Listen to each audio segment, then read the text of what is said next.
Bonjour à tous et à toutes, j'espère que vous allez bien. Aujourd'hui, on s'intéresse à la personne d'Alfred le Grand, qui est célébré pour avoir organisé la défense du royaume anglo-saxon contre les Danois, obtenant ainsi le surnom de Grand. Il est l'un des deux monarques anglais à être connu comme tel avec le roi Knut le Grand. Un homme instruit, Alfred le Grand soutient l'éducation et améliore le système judiciaire du royaume tout en repoussant la menace viking. Vous voulez en savoir plus sur Alfred le Grand? Venez avec moi. Nous sommes en 849 et Ethelfud, le roi du Wessex, l'un des royaumes d'Angleterre, dont la patrie, le territoire anglo-saxon, est soumise à la menace des invasions vikings qui se déroulent sur les côtes anglaises en ce milieu de siècle. Mais cette année est également marquée par la naissance d'un héritier prénommé Alfred. Cinquième d'une fratrie de 6 enfants, Alfred voit le jour dans le Berkshire. Ce petit prince montre dès son plus jeune âge des qualités dignes d'un grand souverain. Celui que l'on qualifie fort beau fera preuve d'une grande intelligence et s'avéra être un très bon stratège. Des qualités qui se confirment lors de son accession au trône et qui sauveront sa patrie à maintes reprises. Alors qu'il n'est âgé que de 4 ans, son père l'envoie en pèlerinage à Rome pour partir à la rencontre du pape Léon IV. Une légende raconte que le prince aurait été consacré roi avant même de monter sur le trône. Les historiens s'accordent toutefois sur le fait que le roi envoie son fils à Rome afin d'y recevoir des insignes consulaires. Cet épisode, peu commun dans la vie d'un enfant, sera sans suite pour Alfred. Le roi Ethelfud et sa mère, Osburga, laissent leur cinquième fils mener une enfance des plus normales, profitant de la tendresse d'un père et d'une mère. Cette vie d'insouciance est menée jusqu'à tardivement pour l'époque. Son instruction ne commence réellement qu'à ses 12 ans. Le jeune Alfred, le futur Alfred le Grand, est alors très vite attiré par les lettres, sans doute influencé par le goût de sa mère pour la littérature. Il étudie le latin, passe des heures à lire des poèmes anglo-saxons. Les responsabilités royales pèsent peu sur ses épaules. Alfred étant le quatrième fils héritier, ce sont ses frères aînés qui sont appelés à monter sur le trône. En 858, le jeune Alfred voit son père mourir. C'est un territoire entier qui se retrouve en deuil à la mort de leur souverain. Alors qu'il n'est âgé que de 9 ans, son frère, Ethelbald, prend la couronne du royaume de Wessex. Mais son règne sera de courte durée. En effet, 2 ans après son accession au trône, le nouveau roi du Wessex meurt en 860. Le troisième fils de la fratrie, Ethelberg, monte sur le trône. Il régnera de 860 à 865. Pendant cette période, on sait peu de choses de la vie d'Alfred le Grand. Son jeune âge l'exclut des affaires politiques. Alfred mène sa vie de jeune homme en toute insouciance. Vient alors pour lui le moment de se marier. En 868, alors qu'il est âgé de 19 ans, Alfred le Grand épouse Swint, fille d'un dignitaire du royaume de Mercie. Comme les épouses royales précédentes, elle ne portera jamais le titre de reine, même lorsque son mari prendra la couronne. Elle donnera à Alfred le Grand 5 enfants, dont le futur héritier du trône, Édouard l'Ancien. Lorsque son frère Athelred monte sur le trône en 865, Alfred le Grand sort de l'ombre. Alors qu'il n'est âgé que de 26 ans, il apparaît comme étant le successeur officiel de son frère. C'est au même moment qu'Alfred fait ses preuves sur le champ de bataille. En 868, l'année de son mariage, Alfred le Grand et son frère le roi Athelred combattent ensemble pour libérer la Mercie des Vikings. Mais cette bataille, menée entre frères, est un échec. Le seul moyen pour le Wessex d'être épargné est de conclure un marché, le versement d'une contribution, procédé que l'on retrouve dans les autres nations comme la Francie occidentale.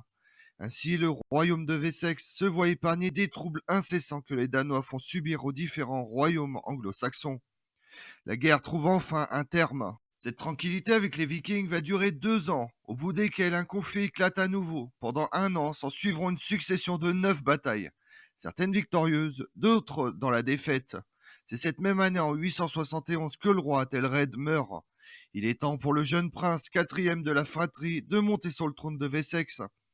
Il lui revient alors la charge de gérer d'une main de maître ces batailles menées contre les Vikings. C'est une lourde responsabilité qui pèse sur les épaules du jeune souverain. Le royaume vit sous la menace des Vikings. Alfred le Grand doit s'assurer le maintien de la paix et surtout la sécurité du Wessex. Mais son couronnement est plutôt une occasion de regret, plus qu'un moment de joie pour Alfred le Grand. Lui qui aime s'adonner à la lecture et à l'étude du latin, ne s'imaginait pas un jour marcher sur les traces de son père. Malgré tout, il fait preuve d'intelligence et prend son nouveau rôle très à cœur. C'est alors que le nouveau monarque quitte ses ouvrages pour s'appliquer à la gouvernance de son royaume. Avant toute chose, Alfred le Grand doit assister aux funérailles du défunt roi, son frère. De nombreuses cérémonies ont lieu à travers le pays du Wessex, mais à peine a-t-il achevé les funérailles de son frère à Telred que les Danois font ravage et attaquent le pays. Alfred le Grand doit donc très vite prendre son rôle à bras le corps pour défendre son royaume par les armes.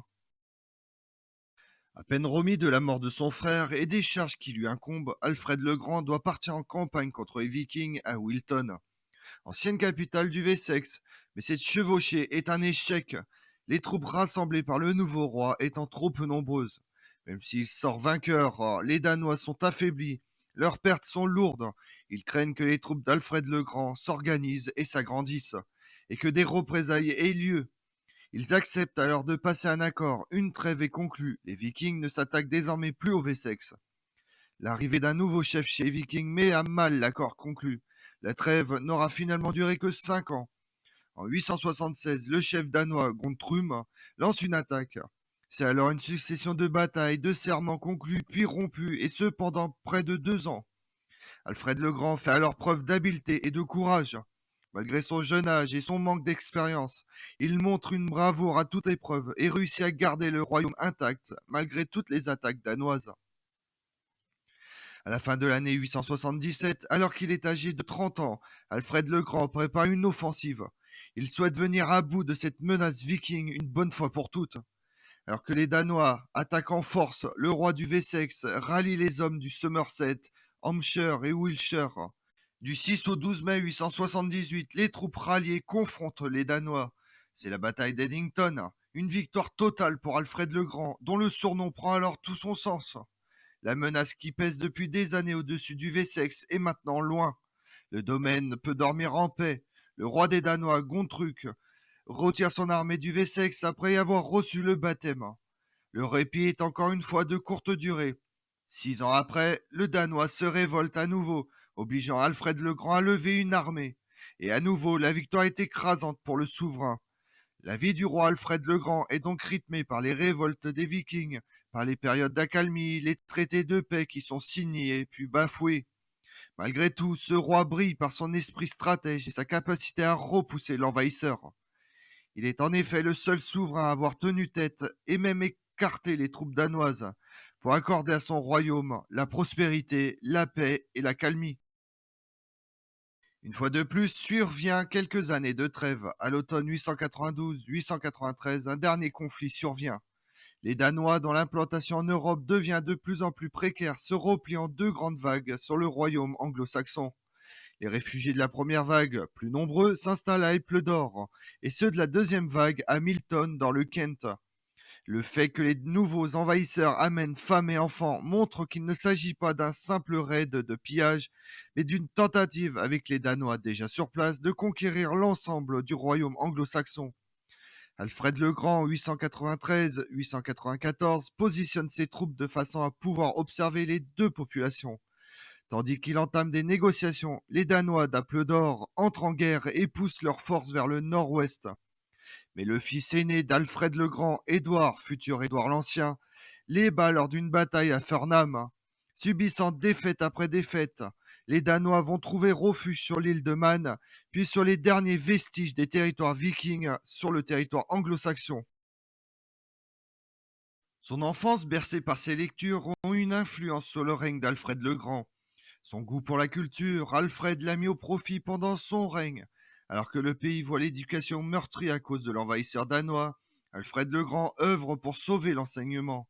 En véritable protecteur des sciences et des lettres, on lui attribue la création de l'université d'Oxford. Il va également prêter sa plume pour la traduction des œuvres de Grégoire le Grand. Histoire d'Orose et l'histoire ecclésiastique du peuple anglais de Bède le Vénérable ou encore Consolation de la philosophie de Boès. Ce livre traite des sujets philosophiques en pleine époque médiévale. On connaît particulièrement bien le goût du monarque pour la culture, dont la vie est décrite par Acer. Ce moine et écrivain gallois fait partie du cercle d'érudits formé par Alfred le Grand pour son programme de réveil concernant les lettres.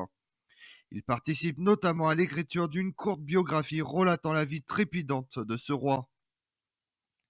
Le 26 octobre 899, alors qu'il est âgé de 50 ans, le roi Alfred le Grand meurt subitement. Ce souverain protecteur des arts est enterré dans la cathédrale de Winchester et laisse ainsi la couronne à son fils Édouard l'Ancien. Alfred le Grand ne trouve malheureusement pas le repos éternel. Ses ossements sont finalement déplacés à Hyde Abbey. Les raisons de son décès restent malheureusement inconnues à ce jour. Comme on l'a vu, Alfred le Grand est un roi offensif, utilisant des stratégies politiques et matrimoniales pour contrôler l'ensemble des royaumes anglo-saxons. Cet esprit aiguisé est monté sur le trône durant la grande menace viking, qu'il a su endiguer et repousser. Je vous remercie d'avoir suivi cette vidéo en ma compagnie. Si vous voulez connaître mes autres vidéos, retrouvez-moi chaque matin à partir de 6h45 sur ma chaîne YouTube Tout sur l'Histoire avec Damien, mais également sur les réseaux sociaux, Twitter et Instagram, Histoire Damien. Et pensez à liker, commenter et vous abonner. Je vous remercie à tous.